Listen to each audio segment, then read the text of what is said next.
and I'm Audrey. And together we're Novasound. We write music for a number of different things. We've set up this little studio and this is kind of our little hub.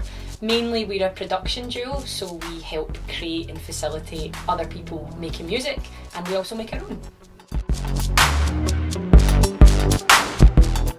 So our role in this girl, we were approached to come on and compose a recorded soundtrack, which was really exciting. We've never done anything like this. We've done bits and pieces of theatre, but very much at the beginning of that. And we met Jemima, and she really liked the style that we were writing in, I think, and was quite interested in bringing something a bit more current that feels a bit more new. And it was something that we were just really interested to get involved with. So we read the story and obviously said yes.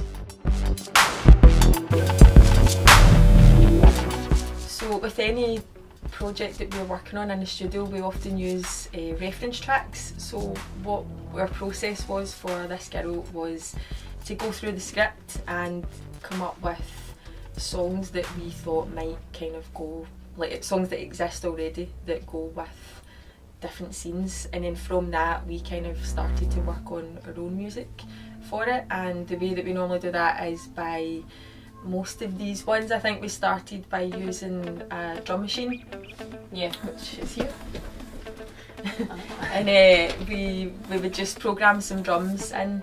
That's what I do, so I'm kind of all about doing the rhythmic stuff, and then Lauren would come up with melodies and yeah, and essentially we just approached it as writing an album. It's kind of what we know better than underscoring in a more conventional way, so we just set about writing an album in the studio and then just kind of started letting the company hear it, and they liked it.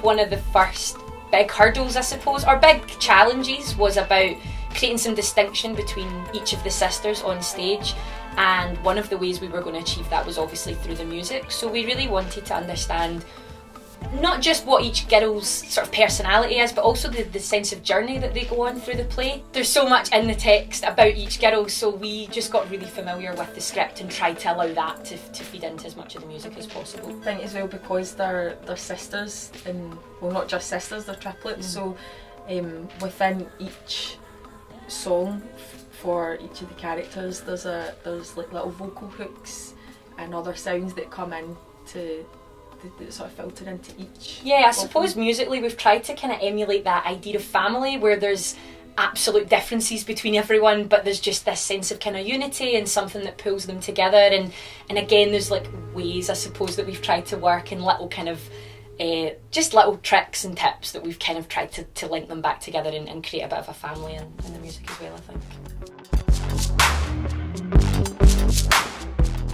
Instrument-wise, the soundtrack is all pretty much programmed, other than guitars, because we think with everything that we do, we always try and have an element of a real instrument being played and not programmed. So there's quite a lot of subtle guitar tracks in the songs, but yeah, mainly like drum machines and synths is sort of at the starting point for each of the tracks. We also, like, vocals was the way in for us to write. As a songwriter, that's kind of my go-to, so we wrote songs rather than underscore, so all of them were just kind of standalone tracks with lyrics, and we never had any intention of that voice staying in the piece. But when we started kind of sharing the work with Jemima, she was really interested in keeping that voice as part of the show.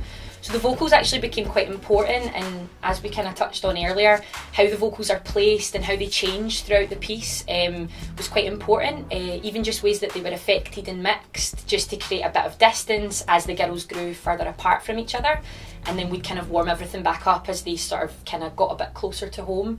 Again, it just helped us reiterate this idea of them going on a journey. So I suppose we used our go-tos of drums and vocals and created a mix of them with an electronic kind of current contemporary sound. In terms of motifs, each of the girls have a song each, or a sound. There's definitely songs that document certain points of the piece. There's little motifs kind of as the girls are doing the same thing but at different points or different corners of the world, which hopefully will be a really lovely moment and that will land with the audience. That kind of happens throughout the piece. So there should be a certain sound that makes you think of them being together when they're not. My favourite track is the first one, I think, actually, so I've got two answers for this one. The first song, because it kind of got the ball rolling, and we didn't exactly know what the sound of the show was going to be, but when we made the first track, we were like, that's the one, that's how it's going to sound. So I think that's an important one. But my favourite song is Albion and the War, because I just think it's really strong, it's really rhythmic, so I like that about it, and it's kind of got a bit of a Florence and the Machine vibe to it, and I'm quite a big fan of that style of music. I actually really like Carmen's song, where I don't really want to spoil too much of the story, but Carmen is the girl that does nothing and stays in one place, but for us it was one of the characters that we really did connect with. As much as she didn't travel as many miles as the other two, she does go on as much of a journey as them, and there's still a real strength in her story. So I really like that process of understanding what she's about and making sure that her story was kind of depicted with as much strength and as much kind of power as the other two, who were off doing these crazy things. And I just kind of felt a wee affinity with her character and really liked writing for her, I think. The thing about music, and whether it's films or theatre, is it can take you back to a scene. So like there's certain songs that I would associate with my favourite films, which now you can watch on YouTube, you can look it up and stuff, but you don't really get that with theatre. So I think it's quite an important, a very important part of your experience, because, especially because of the music we've done, because it's going to be available on Spotify and everything, so it means that after you go and see the show, you can actually listen to the music and remember parts of it, and the parts that you really liked, and the funny parts, and also the kind of sad moments in the show as well. And I think music's really important for helping create the mood when you're there watching it, but also to go back to and think about what you want to reflect.